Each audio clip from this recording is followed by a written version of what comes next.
Everyone, welcome back to my channel. আমার 50 day হাসেলের আজকে হলো ডে 39।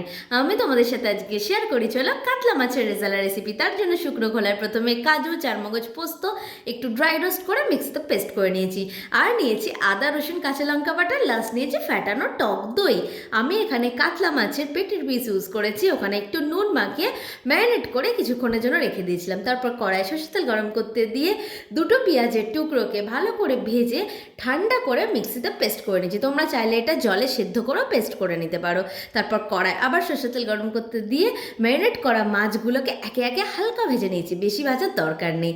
তারপর ওই তেলের মধ্যেই তেজপাতা, শুকনো লঙ্কা দিয়ে হালকা ভেজে পেঁয়াজের ওই পেস্টটা ভালো করে দিয়ে একটু কষাবে।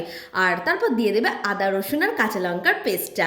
দেন একে একে সব মশলা দিয়ে দেবে, লঙ্কা গুঁড়ো, তারপর ধরে জিরে গুঁড়ো, পরিমাণ মতো নুন আর চিনি। আমি এখানে হলুদ গুঁড়ো ইউজ করিনি, তোমরা চাইলে ইউজ করতেও পারো, নাও করতে পারো। তারপর দিয়ে দিয়েছি আগে থেকে বেটে রাখা কাজু, পোস্ত, চারমগজের পেস্টটা। দেন একটু ভালো করে ফুটিয়ে জল দিয়ে তারপর দিয়ে দিয়েছি লাস্টে ফ্যাটানো টক দইটা। আর সব শেষে ভেজে রাখা মাছগুলোকে দিয়ে দিয়েছি। আর লাস্টে দিয়ে দিয়েছি 1 চামচের মতন কেওড়ার জল। লাস্টে অ্যাড করেছি গরম মশলার অল্প ঘি।